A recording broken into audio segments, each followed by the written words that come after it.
Good afternoon, everybody, and welcome to Wits University and to the Wits Maths Connect secondary project. There are about 70 of us on the webinar at the moment, so we're going to give it another minute or two before we get started. In the meantime, perhaps you want to grab a pen and paper if you don't have, if you want to make some notes. And we will be making this webinar available to everybody next week. But I think pen and paper will be useful for your workings as we go through the webinar. So we'll pick up soon, and I'll see you in a minute or two.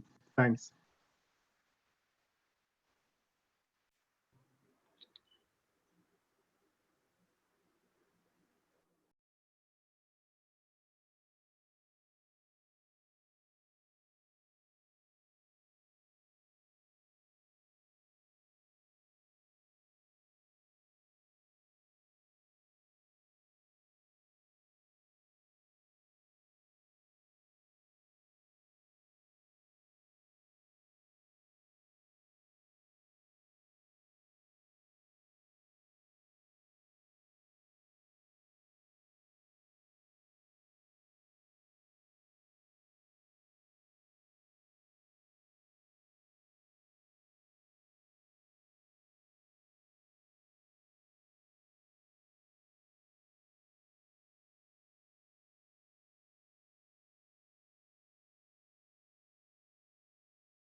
Okay, folks, we've just hit 90 attendees, and so I think, and we've just hit 2 minutes past 3. So I think it's a good time to start. My name's Craig Panara, and I want to welcome you again to our Teaching and Learning Mathematics webinar series. As you know, this is the first one in the series, and today we will be focusing on exponents and particularly looking at grade 8 and 9 level. So what I want to do is just give you first of all, maybe I should just say thank you at this stage to all the folk who've helped us to make this possible, to the Schools Liaison Office at Wits, to Wits Web, Wits Events and Marketing. Thank you for making it happen today and for the next 4 webinars. We are all looking forward to this. This is an opportunity in our project that we have been looking for a long time. And so we're really glad that we're getting this opportunity to share some of our work with so many more people. So let me tell you what you can expect. There on the left-hand side is a list of what we're going to do. But what I also want to do, I want to pay attention to the blue box and say to you, please, if you have questions or comments, will you post them in the Q&A box? If you have a particular slide that you want to ask something about or comment on, you can see the slide number at the top of the screen. So the current one is slide 2, which you will see at top left-hand corner. And that'll help me if I need to get back through the PowerPoint in some way. I can go back to that slide to pick it up once we get into the Q&A session. Okay, so hopefully you've had a chance to see what we're going to talk about this afternoon. So let's get going. Exponents. We're going to talk about a lot of stuff about exponents and some of the difficulties in teaching it, but actually they're really useful in representing very large numbers. For example, the distance from the Earth to the Sun. This is an average distance, 1.5 times 10 to the 8 kilometers, or 150 million kilometers. Much more efficient to write it in scientific notation, but not necessarily as easy to read or to understand. Similarly, I love this slide. It's about representing very small numbers. And we were doing a presentation recently and my colleagues came across it. So I need to say thank you to them. So if, I'm not sure how much of the text you can see, but it's comparing the size in meters of very small particles. So for example, this bluey colored one is a grain of salt, 6 times 10 to the negative 5 meters. The one to its right in brown is fine beach sand, and it's bigger, 9 times 10 to the negative 5. And you might be interested, given the pandemic, that the coronavirus particle is somewhere between 10 to the negative 7 and 5 times 10 to the negative 7 meters in diameter. We're not so used to working with these numbers. Maybe it helps to see them as decimals. And remember, those are all in meters that you see on the right-hand side. Let's move now to, in a sense, what we're really going to focus on today. So here on the screen is a bunch of stuff, and I'm sure everybody has seen all of it before. Different errors that learners make when they are working with exponents in various ways. And we want to talk today about where some of these errors might come from, but also talk about how we can address them, because it's all very well to know what the errors are. We've got to do something about them. Then we want to share what, for me at least, is a new insight. And maybe many of the teachers on this webinar are familiar with this, but this was new to me. So we have been doing some research where we're wanting to look at what mathematics grade 8 learners are bringing to high school. So we're testing in February, early March this year. We had 31 schools who chose to participate, approximately 4,500 learners, and these included grade 8s and grade 9s. Some of the schools wanted us to test grade 9s, so we did that. So now we're testing on grade 7 work, because remember, this is the beginning of grade 8, and we give learners the question that you see on the screen, which is a reasonably typical grade 7 question. It was multiple choice, so we gave those 4 as the distractors. And you may have noticed that the correct answer is in fact not written as a power, because it's the answer 36. So take a look at the answers we got. The grade 8s, firstly, I guess the thing that stands out most, the grade 8s did better than the grade 9s on this item. But it's important for us to see what the errors were that were being made. So the most common error for both groups was adding the numbers, adding the bases and adding the exponents. But the most common error for grade 9, the next most common error for both is not doing anything to the bases, but adding the exponents. So this was interesting for us because it started to say grade 8s are doing stuff with the exponents when they haven't been taught this work before. They haven't been taught exponential laws, but they, if you want, intuitive reaction is to add the bases and add the exponents. In a similar way, we see the grade 9s who've now learned the law, applying a law that they've learned, but they're adding the exponents only, right? But the issue is that the bases are not being multiplied. So they're overgeneralizing the exponential law. Now, if this is typical of what is going on with many of our learners, then it's important for us to understand that this intuitive understanding of adding everything you see is something we need to start with as we introduce exponents, particularly at grade 8 level. So let's just look quickly at the basics. We know the notation. We typically define 3 to the 7 in terms of repeated multiplication. We use the terms base and exponent, and the whole thing is power. In the materials, which I'm going to talk about throughout this presentation, we've talked about 5 laws, which you see on the left-hand side, and 4 definitions. So the first definition is the one in the big box related to repeated multiplication, but then we include a to the 0 being 1 as another of the definitions, and similarly a to the negative m. I'm happy to take questions on this later if people would like to discuss the issue of laws versus definitions. But what we wanted to start to think about more is what makes exponents difficult, because I'm sure we all know that learner performance on exponents is particularly poor on typical exponent tasks. And there's very little research that kind of has any insight into why this is happening. So we've put our heads together and thought about some of the possible sources of the error, and possibly you have more to share in the Q&A. So the first one we think relates to the language and the notation, and we all know this, right?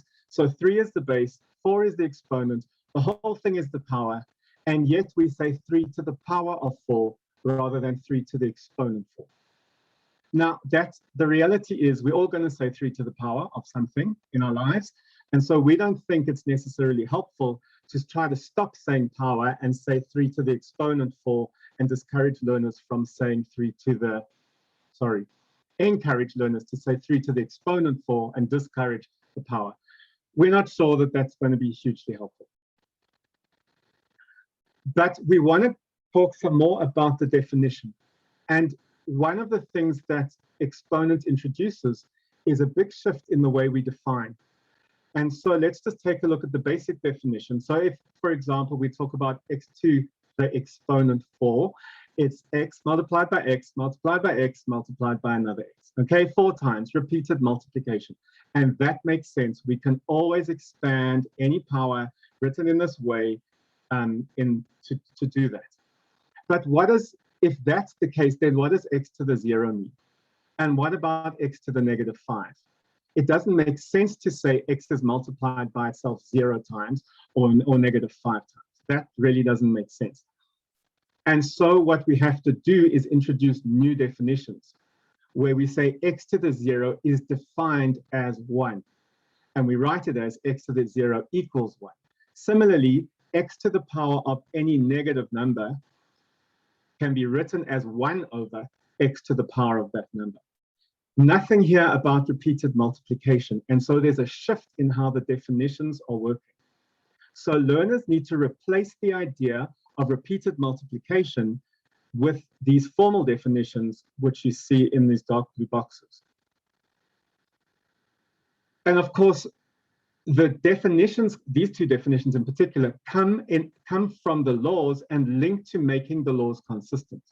So method 1, if we're applying the law, if the task were x to the 4 divided by x to the 4, well, we can apply law 2, we get x to the power of 0. If we do it by dividing and cancelling, then we get 1. Now we started with the same question, but we got 2 different answers. And we conclude, therefore, that x to the 0 equals 1. Now, our experience is that learners in grade 8 and even in grade 9 don't necessarily get this, but we do think it's really important that at least by grade 10, we are continually pushing them to understand where this definition has come from. The other thing that we've begun to realize, and we're not sure, it would be interesting to get feedback on this in the Q&A, and that's about making sense of the minus symbol. So notice I use the word symbol, not sign. And I do that because I want to say sometimes the minus symbol represents a sign, as in -7, and sometimes it represents an operation, as in the example on the screen, x subtract 7. So then what does 2 to the -3 mean? What's the meaning of that minus symbol? It's not subtraction. It also doesn't give the sign of the answer. And so there's a new nuance here in the use of this minus symbol that learners are encountering, in this case, most likely in early grade 9. And so here comes the new definition.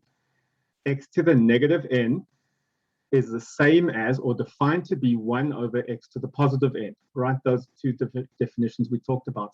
So this is about expanding the understanding of the minus symbol. In a sense now, it could possibly mean 3 things.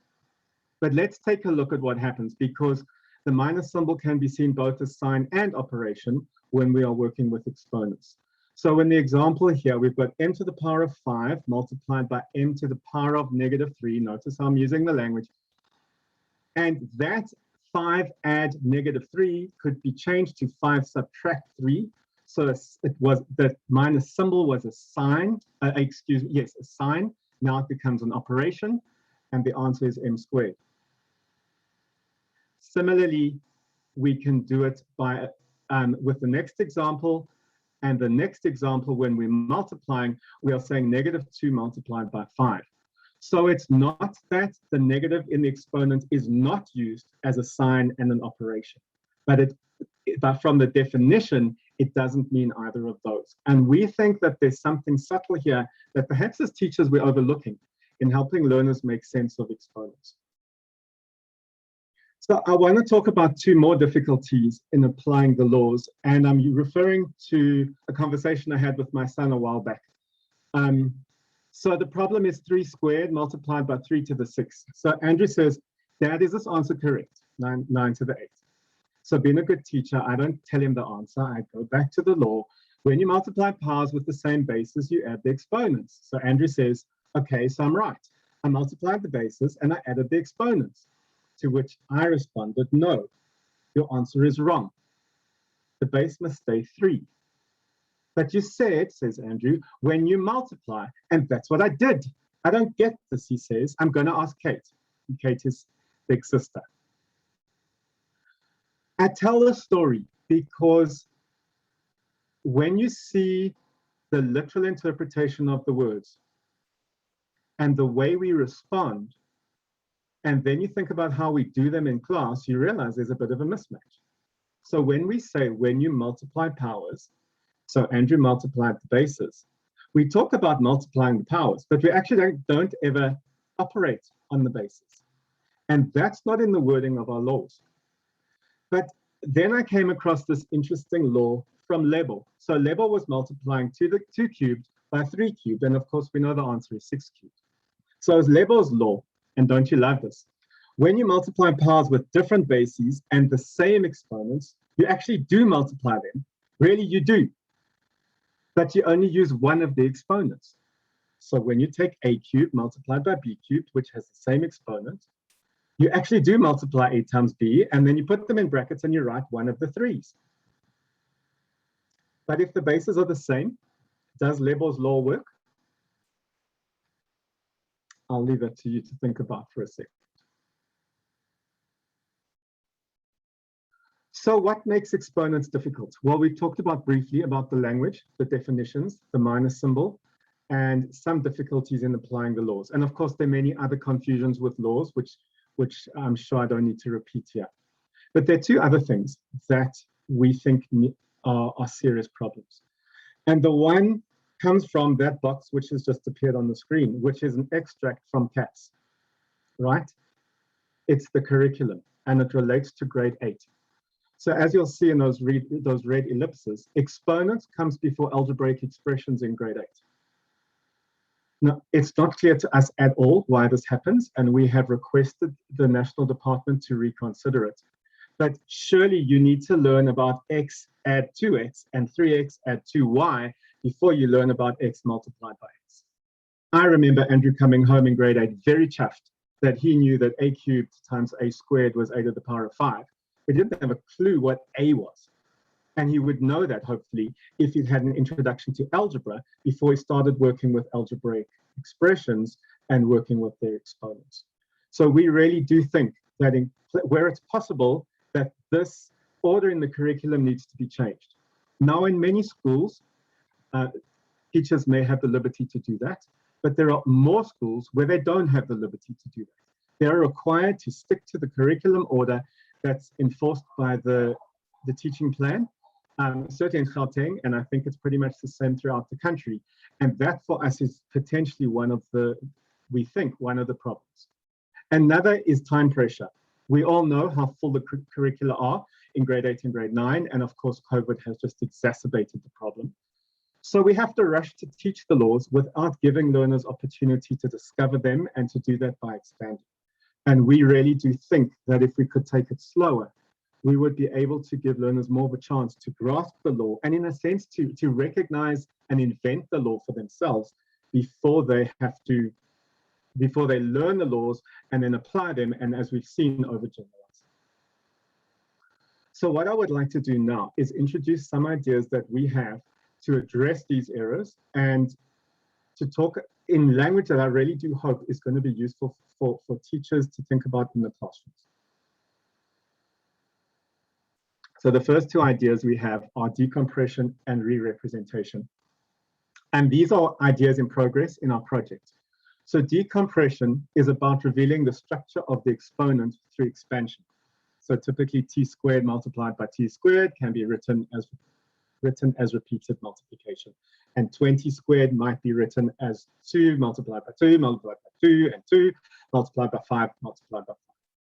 Re-representation is about presenting a power in a different but equivalent exponential form. And we think that this is really, really important. So I've given some examples there, which hopefully make some sense. They are all different ways of representing the same thing. And we think that that's important stuff to emphasize. So here's an example of re-representation. The task is that Wanda and Shika need to show that a to the negative 1, all to the negative 1 is a. So this would be a grade 9 task, right? They use different methods that are both correct, as shown on the screen. And the question we'd ask learners is to describe the methods and to focus on what is different about those methods. And of course, we would therefore expect learners to see that in Wanda's method, he has used the power law. And in Shika's method, she has used the definition of something to the power of 1 is the same as 1 over that something. Example 2 relating to decompression. So the question is, are these two powers the same? And I'm pretty sure as you're thinking about it, you're thinking about what you've got to do with them in order to decide whether they are the same. And what you do might be about decompressing the notation. So perhaps you've done something like you see on the screen, where you may have taken the first one and decomposed it again, or you will recognize that in the middle column already the two are the same. That would depend on how you've decomposed, probably the first one. So that's an example of decompression. Here's an example of both put together. So here are two columns. The left-hand column is about expansion and the right-hand column are powers. And let's just take C as an example. We want to match a power from the right-hand column with the expansion of C. And because you're teachers and because it's only Tuesday and it's early in the term, you most probably recognize that in fact there are two answers over here. So y to the y squared all squared, y to the power of 4 all to the minus 1. Let's take a look at B. So are there powers in the right-hand column that match this power? So you might say, well, we've got 2 squared and y to the negative 2, and we've got 2 squared and a y squared because there's y times y. Okay, well, for number 1, we'd be happy with it, but for number 2, obviously, we would be sad because that's not the correct answer. We now want to share this idea of working with variation. So the idea of variation is a theoretical thing, work that comes from maths and science education. It's used across the world, and we found it incredibly helpful in the work that we've done. And it's about making small changes to the aspect that you want learners to focus on in order to get them to pay attention to it. So the key questions we ask in relation to this is what changes and what stays the same. And another fancy way for talking about it is variance amidst invariance. So I want to take the product law as an example here. And the product law, typically as we would phrase it, is when you multiply powers with the same bases, you add the exponents. Now, I have deliberately highlighted three phrases because I want to get learners to focus on each of them. So typically as teachers, we focus on adding the exponents as the first thing. So here I've got a set of examples where I'm wanting learners just to pay attention and get familiar with adding the exponents. So I want them to recognize that we add 3 and 7, that we add 1 and 7. There's an exponent of 1, of course. Then in the third case, I've given them part of the left-hand side and the answer, if you want, on the right. Now they must figure out what goes in place of the sun. And in the last example, I've given them 2 suns, which mean they're allowed to choose numbers to go in there, provided that the answer is x to the power of 5. So that's a cluster that focuses on adding the exponents. Now I want to focus on the same basis. I want that phrase to come into focus for the learners. And so I start to play around with the basis. The first example is the same. The second example slightly changes. And then I change more substantially because I want to see if learners are paying attention to the fact that I've got an x common base in the first one, x and y in the second, m and n in the third, and x and y in the fourth. Then I want them to focus on multiplying powers because we know how they overgeneralize, right? We saw this earlier. So now I want to pay attention to the operation, which means I've got to change the operation in order to get them to focus on it. So you'll see here in the first example, it's the same as all the others, x cubed multiplied by x to the 7. Then I'm adding those two rather than multiplying. Then I've got a product and a sum.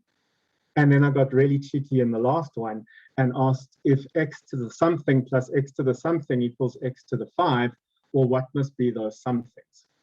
And maybe we can chat about that in the Q&A. And then, of course, we've got the mixed set, right, which you typically see in textbooks. So I can take one of each of those from orange, green, and blue, put them in the black box, and I've got a mixed set of examples. But let's take note of, just go back there to focus on, in the first one, I changed the exponents. In the second, I changed the bases. In the third, I changed the operation. And for the most part, the other stuff stayed simple. And certainly in the first two cases, it all focused on multiplication in those first two boxes. So this is the idea in a fairly simple way of how we've worked with variation to get learners to pay attention to the thing mathematically that we want them to learn. So here's another example, more sophisticated in terms of what we want to do, but take note that the first thing we ask them is to say, look at each pair and focus on what is the same and what's different in each pair. And so in that first box, you will notice that the two factors are the same, but the operation is different. In C and D, we've got slight changes to the exponent, but everything else is the same. From E to H, they look much more different, but we'll come back to that.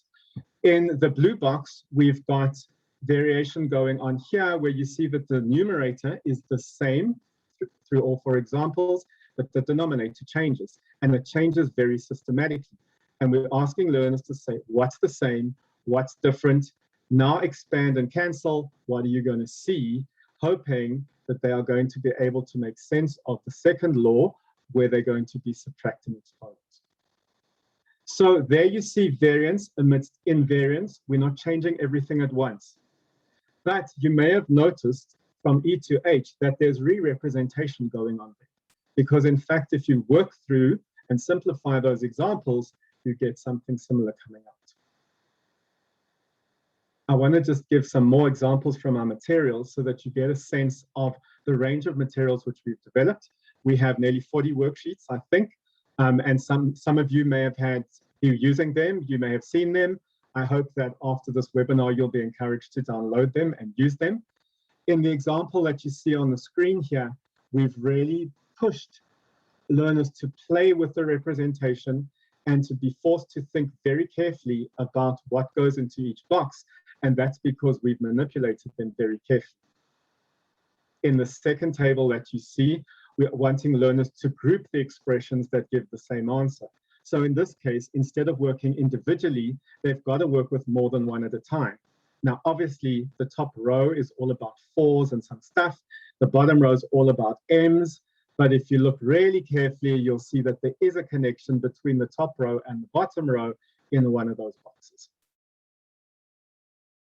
And then we decided that it was important to start pushing learners to write in symbols what they were seeing in words. And so we've introduced tasks, as you see on the screen now. A base P has an exponent of -5. A base 3M has an exponent of +5. So those are just typical examples, and I'm sure you can make up a zillion of your own. And what we really hope from our materials is that these will spark you as a teacher and professional developers out there to take the ideas that we're putting out and to develop them and go beyond what we've offered to do even more interesting and challenging stuff to help weak learners, to challenge strong learners. So I want to come back to this curriculum thing where we talked about putting exponents before algebra.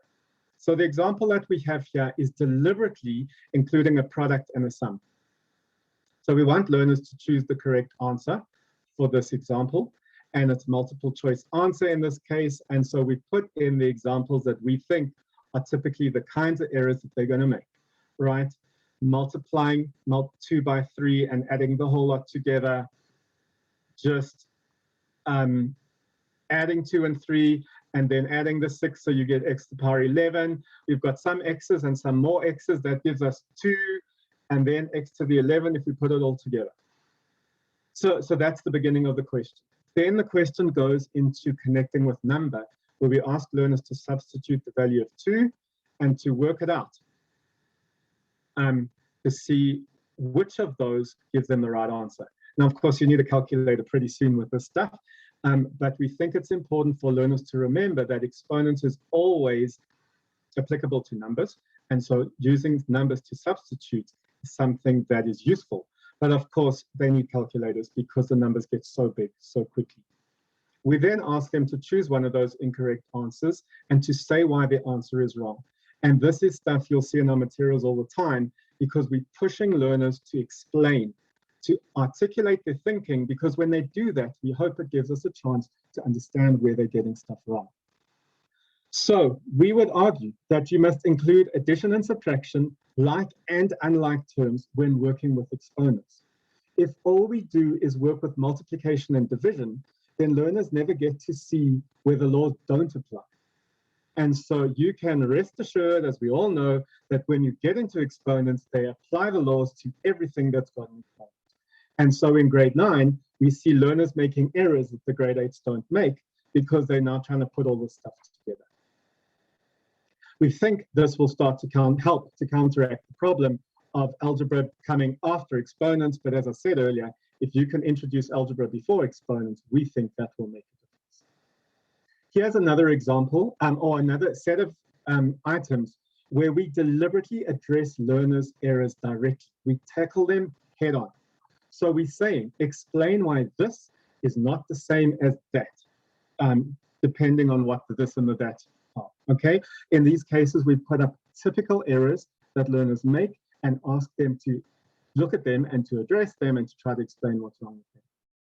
Then we do likewise with true or false, say why. So this classic example we see here, and sorry about our 1 BBC, we will correct that. 3 to the 8 in the second B, 3 to the 8 divided by 3 squared, and we see learners cancelling the bases. Okay, and then suddenly we get 1 to the power of 8 subtract 2. I'm sure we've seen that before too. Then we get Fiona here, who remembers her teacher saying, when you divide powers, you subtract the exponents. And we all do this, right? We don't say when you divide powers with the same bases, you subtract the exponents. And so we have an example here where the bases are not the same, and we want Fiona to, well, we want the learner to figure out that Fiona has made that mistake. So we see errors as a normal part of learning. We can't avoid them. So as far as we're concerned, let's embrace them and let's learn from them. And so in a sense, we almost want to provoke them in some cases. And we have some examples now, which I'll talk to. So this is a task on the screen, which we think kind of has it all. And it's kind of like that pizza, right? The one that's the most expensive one, because it's got every single topping on it. So in terms of variation, there's a lot of variation, but there's an example you see in C, in D, and in E that have the same right-hand side, but the left-hand side is different.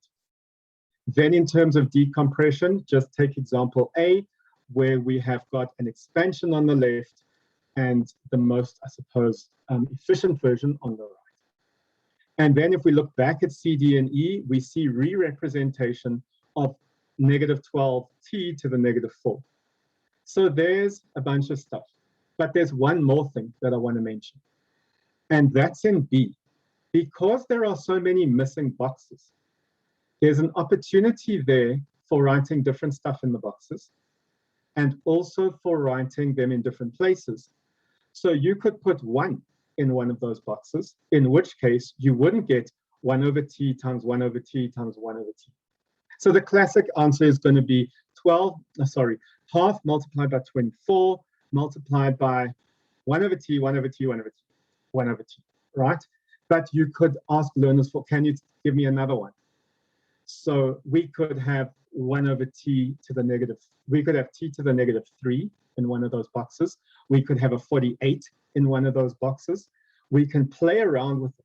And so we get the opportunity for different answers, which increases the opportunity for learner participation, which also increases the potential for errors to arise and to be addressed. And we really think that learners, even if they get it wrong, the class needs to hear and think about, well, what's wrong? Is that right? Is it wrong? What's wrong or right with it? And obviously we understand this takes time, but we think it has benefits. So let's pull this all together.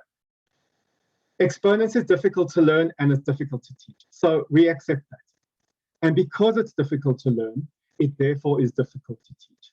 We don't think it makes any sense to say something is easy to teach, but it's difficult to learn.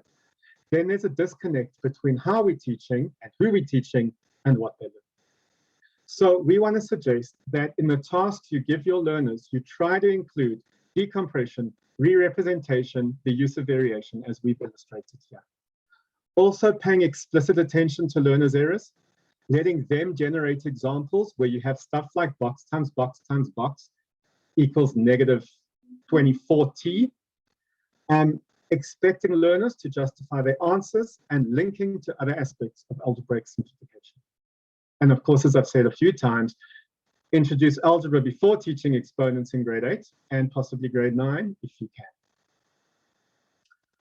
So I think I am coming close to 22. I want to tell you about the structure of the materials that we've produced, and then we're going to have time to chat. So in our materials, I'm sorry, I forgot to check again. I think it's about 38 worksheets. We have got a section of notes, notes for the teacher, but also not notes for the teacher around the mathematics, not notes about how to teach it. So those notes are also notes for the learner. We have a section on the definitions of a to the 0 and a to the negative n. Sorry, that's a typo there. And those definitions cover 2 worksheets each so that the teacher can pull them in as is appropriate. Then in our grade 8 pack, we start with law 1, law 2, law 3, and then the pack for law 4 and 5 is combined, and then there's a mixed pack. When I say pack, I mean cluster of worksheets. So say roughly 4 worksheets per law. And when I number the laws as I have here, I am referring to the numbering I used right at the beginning of my presentation. In grade 9, we do the exact same thing. The difference between them is that in grade 8, we focus on positive exponents and 0. And in grade 9, we have positive and negative exponents because obviously that's a requirement in the curriculum. So I guess if all things were working well, you'd move through from law 1 to the mixed examples in grade 8. Then you'd come to law 1 in grade 9, and you'd move through to the mixed examples.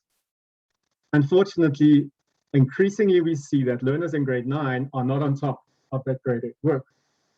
And if we bombard them with negative exponents as well as work which they don't understand, we just make the problem worse. So we've designed the material so that you as the teacher could actually do it differently. And you could start with law 1 in grade 8 and then go to law 1 for grade 9, assuming you're working with grade 9s, right? So you do law 1 with positive exponents and 0, then you'd mix the exponents, then you'd go to law 2 again in grade 8 level with only positive and 0, then you bring in negative exponents. Then for law 3, likewise. And so the orange line, zigzaggy kind of line, becomes your trajectory through the exponents materials if you are working with grade 9s who need to go and revisit their grade 8 work. I mean, it might also be that you choose to give learners the grade 8 materials to do on their own, and you are focusing on the grade 9 materials. But we hope that this design of the materials that work kind of in parallel will be useful for teachers to work with and to use, particularly to help learners who have lost the plot with exponents and need a catch-up. In our materials, as I said, we have notes, we have worksheets, which are typically 1 A4 page, and then we have answers to those worksheets. Now you can see on the in the left-hand column, you won't probably be able to read the text, but roughly, you got the questions on the left, and in the right-hand column, you've got the answers. So for you as the teacher, if you're wanting to use this in your classroom, you can have that page open, and it's got questions and answers right there all together. You can decide whether you want to give learners the answers. They're on our website and anybody can download them, including your learners.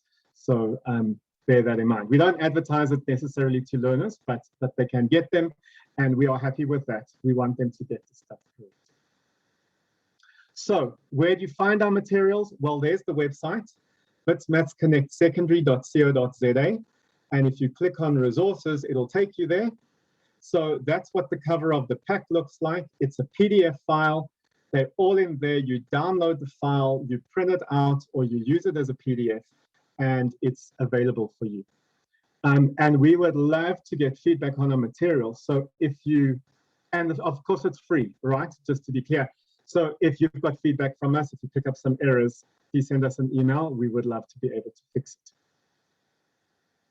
And that, folks, is the end of my presentation. So I am going to stop sharing my screen now, and I am going to move to I see there are some questions, and there's some stuff in the Q&A, which I haven't been able to look at yet. So I'm just going to look at the chat first. And I don't think I need to do anything there. So as you will have seen, yes, you can download the materials.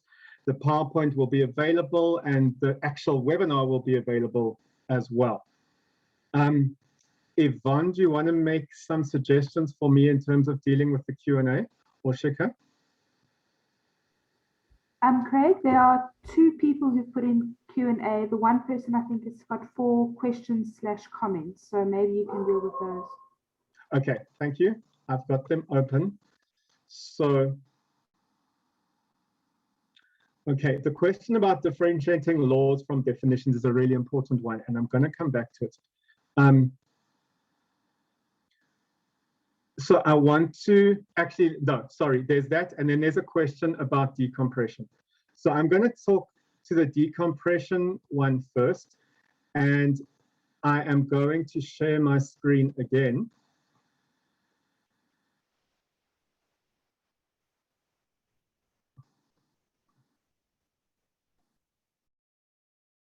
So if you can just hold on a second, I want to just get to that slide.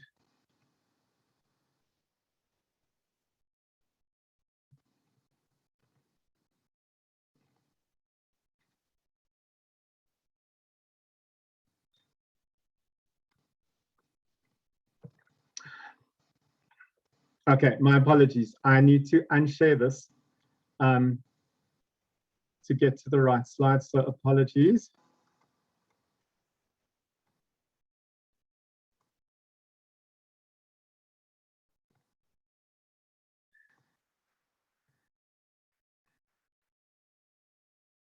Yvonne, can you just tell me which screen is you seeing?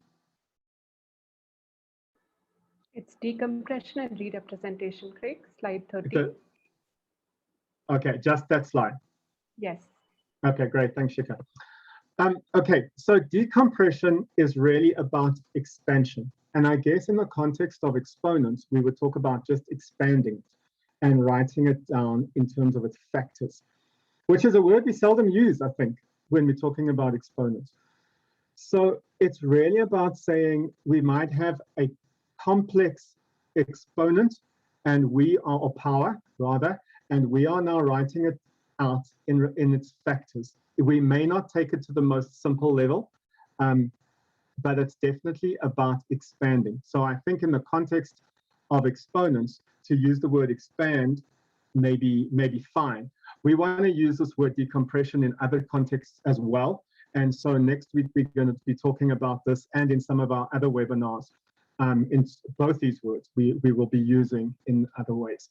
In relation to other topics. So I hope that makes some sense. I'm just going to pop back quickly to the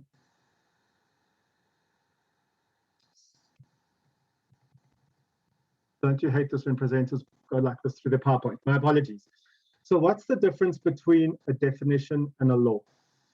It's a really important mathematical question. In the context of exponents, we start by defining the notation, right?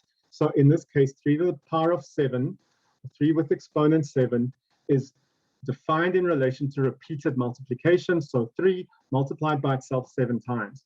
And that's definition 1 in the right-hand table. Then that leads to law 1, right? Because we can now multiply 2 powers, and if they've got the same bases, well, there's a shortcut. Hey, we can actually add the exponents. If we divide powers with the same bases, we can subtract the exponents. But when we do that, we have the potential problem that if the exponent is the same in the numerator as the denominator, then suddenly we get a 0 popping up. And a to the 0 can't be defined as a multiplied by itself 0 times. That doesn't make sense. And so we need to introduce a new definition to keep all the other laws consistent. And so we define a to the 0 to be 1. Now, CAPS puts it as a law. And in the document, it lists it as a law. Mathematically, we don't think that's correct. But maybe in grade 8 and 9, it's not the end of the world. However, if you look at grade 12 textbooks, and if you look at more advanced math textbooks, you will see it defined. It's defined, and therefore a definition, it is not a law. When we get to law 2 and we're working with negative exponents, well, that's the case. Well, sorry, when the numerator, when the exponent in the numerator is smaller than the exponent in the denominator, well, then we get 1 over a to the negative something. And then we've got to have meaning for that. And so we introduce a new definition. And in a sense, definition 3 and definition 4 are just combinations of each other. They all closely linked. And all of them emerge from law 2 when we start dividing. So I hope that gives some explanation. I'm happy to chat further about it. And maybe there's someone on the webinar who would like to add to my explanation. But let's just look at what else is in the chat, and then we can open it for live questions.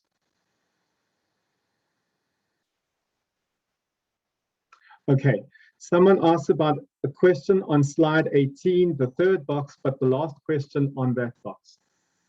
Okay, I am going to try and not bounce through my PowerPoint.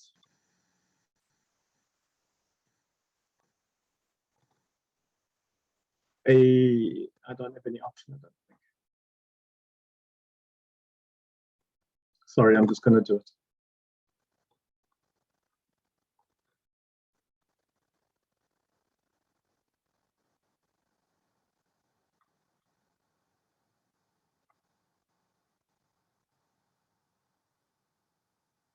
Okay. Now, the question in the chat about the slide was, we are unsure about a question on slide 18, the third box. Oh, but the last question in that box, please advise. Okay, so I think that we are referring to x to the, with exponent son, plus x to the exponent son equals x to the 5. And of course, there's no answer here. Why? Because if we are adding, then these have to be like terms, right? So if we're working with school level mathematics, in order to get an answer with x to the 5, both of these would need to be x to the 5. But if they were both x to the 5, then on the right-hand side, we'd have 2x to the power of 5. And that is not what we've got. So in fact, this example, there's no answer. There's no number I can put in son to make this statement true. Now, I was just being provocative in a teacher's workshop by doing that.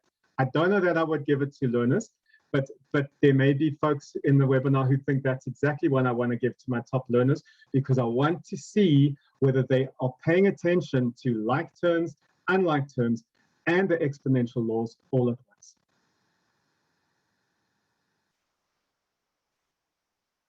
I see there's some more questions in the chat. Yvonne Shika, can you point me to things I should pick up? Craig, there's not really questions in the chat. There was a comment from Helena that said, regards to the curriculum, the exponents chapter concentrates on numbers with exponents, not letters with exponents. So I don't think it's a problem to teach exponents before algebra. I don't know if you want to talk to that. Okay, thanks, Helena. I see your question. And I agree with you. And most in our materials, we have generally worked with numbers throughout in the exponents. So I'm afraid I still want to disagree with you in the sense that when you're manipulating X's and Y's and A's and B's, you need to have some sense of what these things are. And so surely it makes more sense to be adding and subtracting them before multiplying and dividing them. And then, well, what if you've got 2 X's? And what if you've got 3 X's? So what if you're adding? Then for me, it's okay, we can add these, we can subtract them. What if we multiply them? Well, when we multiply them, then we need exponential laws. But I guess there's 2 things to say. The introduction to algebra is incredibly difficult to sequence the subtleties and the nuances. But my gut is that part of the problem in teaching exponents before introducing algebra properly is that learners overgeneralize the stuff all over the place. So in the research we've been doing for the last 5 or 6 years, we constantly see learners adding the exponents when they are also adding the terms, and even adding terms when they're not like terms. And I guess in desperation, we want to suggest that something should be changed because what we're doing right now is not really working. And one of the things we think might make a difference is to move exponents into term 2. I mean, if you think about grade 8s, they get bombarded with integers, because let's face it, most grade 8s come to high school and they have very little understanding of negative number. And maybe that's okay. But they're bombarded with integers, then they're bombarded with exponents where the negative suddenly has 3 different meanings, and then they hit introductory algebra at the end of the first term, and that's in a good year when we started in January. They have learned probably 3 of the most difficult sections of the entire school curriculum in the first term. And for most learners, from what we see in our country, it makes absolutely no sense. So one of the things we think is that we've got to slow down in teaching algebra, and we need to teach it more systematically from the beginning.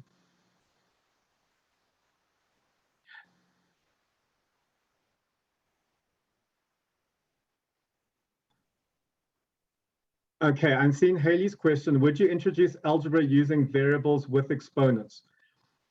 No, I wouldn't do that. I would introduce, well, with exponents means they have without exponents means they've got an exponent of 1, right? I wouldn't put them in because I think there's so much else going on. If we can just get learners to add and subtract like and unlike terms, add and subtract like terms and not add and subtract unlike terms, I think we make massive progress from what we see across most schools. Then I would bring exponents in. And it may be that we only need to teach them the multiplication law in the beginning and not the other stuff, and then come to the other stuff later.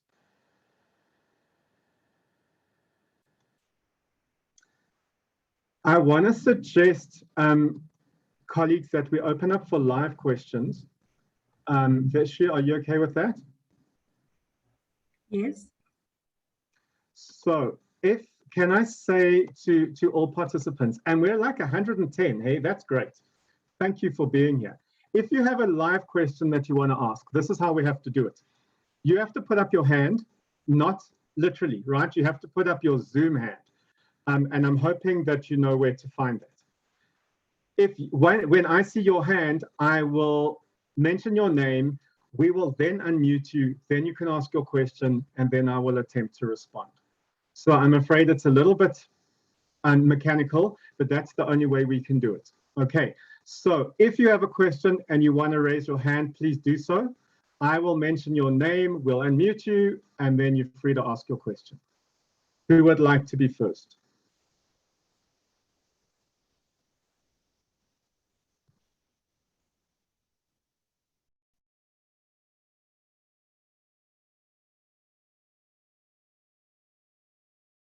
Oh, I'm sorry, I'm looking in the wrong. Okay, Sadia, I think, am I seeing your hand?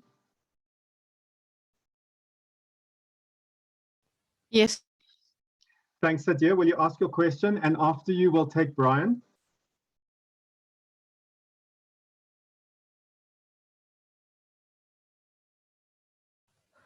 Good day. How are you doing? Good, thanks, and you? Go for it. Good thing. So I have a quick question. I'm a big fan of discovery learning because I really feel that when they discover these concepts on their own, it sticks with them in a way that when you stand in front of a classroom and explain it, they can't. What I would like is if you have any advice to offer in how can we integrate it as part of our everyday lessons with the time constraints and things we face as educators. We know that this is a very effective way of them learning. Is there any advice you can offer in terms of discovery learning integrated into our everyday teaching? Yeah, that's kind of like the million-dollar question, Sadia, in that sense. Because I think Exponents is a section that really lends itself to discovery learning. But I completely understand. We've been working with high schools since 2010. We completely get the problems that teachers face in terms of covering the curriculum. And I'm afraid I don't have any massive words of wisdom, except to say that I would try to find places where I can, if you want, I can invest in discovery learning, and other places where I have to take shortcuts because I know that I'm stealing time from somewhere, and if I want you have extra time somewhere, I've got to frankly steal it from somewhere else. That is kind of the only advice I can give. But I do kind of wonder if giving learners a selection of examples where you can give it to them for homework and they can work on it. And I can hear people already saying, but learners in our school don't do homework. So I understand that constraint, but given the discovery nature, particularly of Exponents, if you can convince your learners to do the homework, maybe worksheets with sets of examples that help them to focus on what you want them to focus on would be something that would be useful. Okay, thanks. I hope that's helpful. Brian?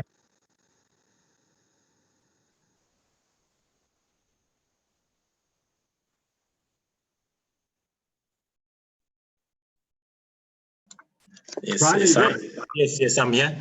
Hi. Yeah, thanks for the lovely presentation, Craig. I think what I'm picking up as well is there's a lot that's hidden in terminology. So I think once we fix that, I think it's half the job done. So I just wanted to ask a question. How critical is that interchanging of the names power and exponent? Because that's something you touched on. And obviously, if I'm asking how critical it is, I'm asking for later years, like when they get to university and everything. So is it as critical, paying attention to? Sorry, excuse me interrupting you. It's really, I really don't think it's critical. I mean, of course, there's some textbooks that will use the word index and indices, right? And they might encounter that at university. To say x to the exponent 3 rather than x to the power 3, I don't think changes the way the earth spins. There are way more important things, in my opinion, to focus on in sorting out the maths problems with our learners. So I wouldn't stress it. I would use them interchangeably because learners are going to come across them. If you try to stop them using x to the power of, the teacher next door or the teacher next year may not. So I think we should use them interchangeably and recognize head on that there's a kind of contradiction, if you want, in the way we use the words, and we have to live with that. We do it so often. How many different ways are there talking about square, right? But we survive. So let's do it with power and exponent. Okay, thank you. Thanks for that question. Patu Siddiqui, and then Hector. Afternoon. Craig, I just wanted to ask Ori, what kind of a project can we do for exponents? You know, like something that they can do which is relevant to their real life, where they can see the exponents like working. What kind of projects they can they do?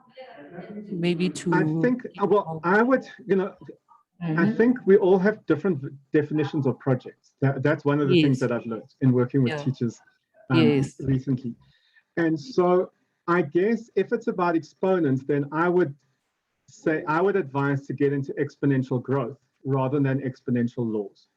And understand exponential growth, right? Oh, okay. So if you think of exponential, where it would head into exponential functions from grade 10 onwards.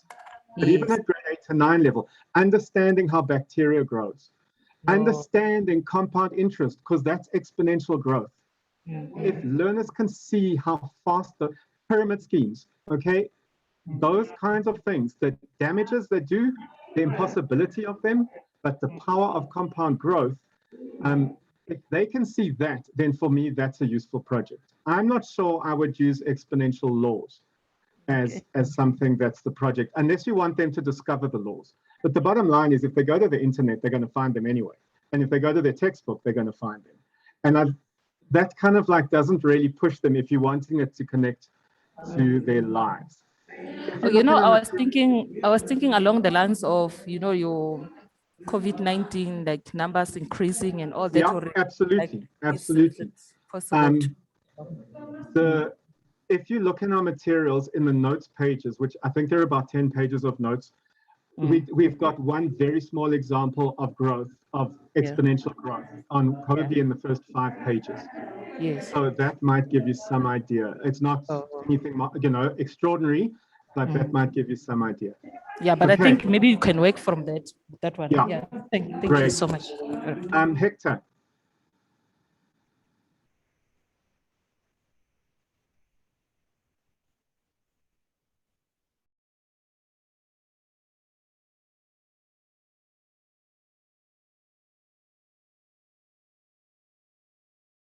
Hector, you there?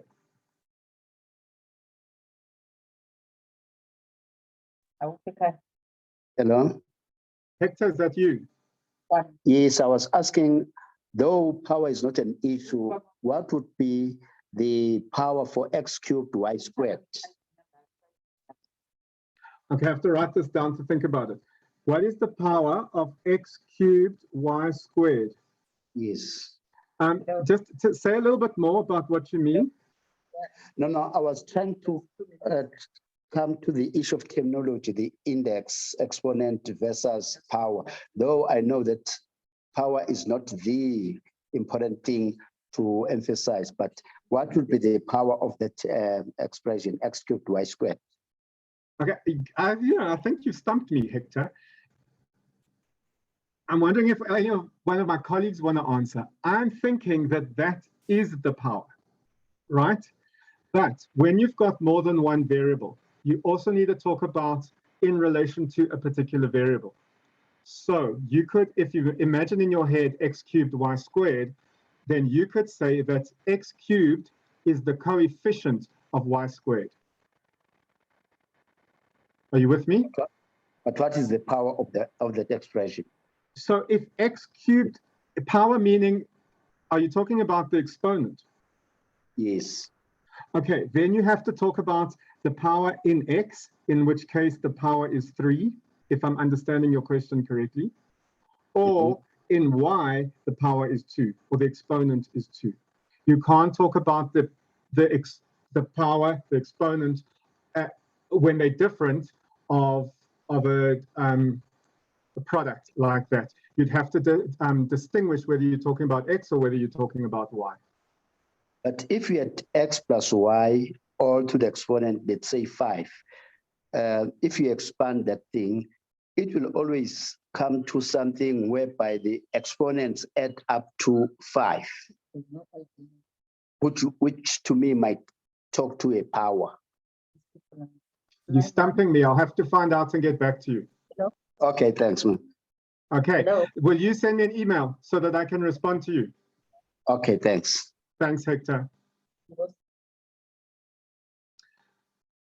Colleagues, it's just gone 4 o'clock, but I'm happy to take more questions live if there are others who would like to ask a question.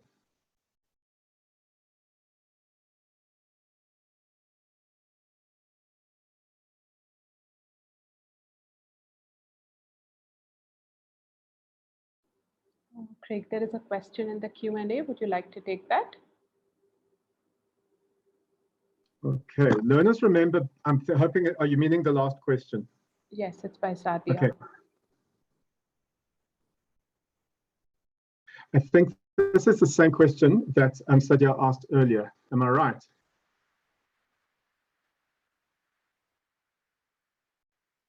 It's about this. I think it's about how do you work with discovery learning, given the constraints of time. That's how I'm interpreting it. Sadia, if I'm wrong, maybe you can just add in in the Q&A.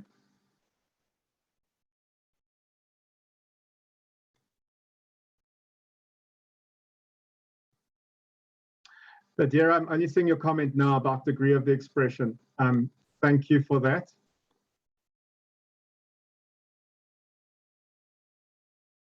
Folks, any other questions? Okay, then I think we are done. So I want to say thank you. Oh, I just see something else in the chat.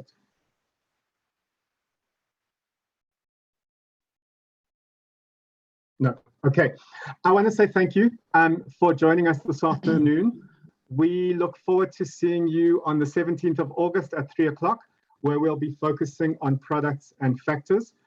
And as I said, the webinar will be available on, the link will be available on our website, hopefully from next week, as well as the PowerPoint presentation. If you want to get in touch with us, please email me or contact us via our website and we will get back to you. But thank you so much. I really hope this has been helpful. And if you've got feedback for us, please send it. So from our side, thank you. Enjoy the rest of your afternoon.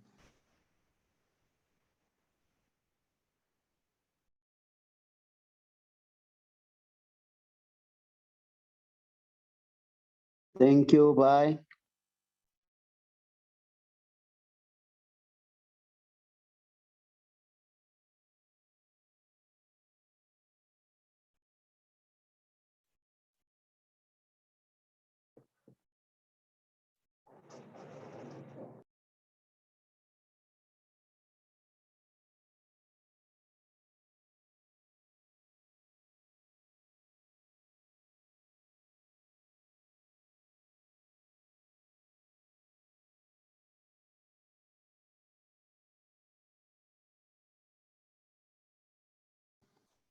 Elna, are you still there? I just saw that you had your hand up.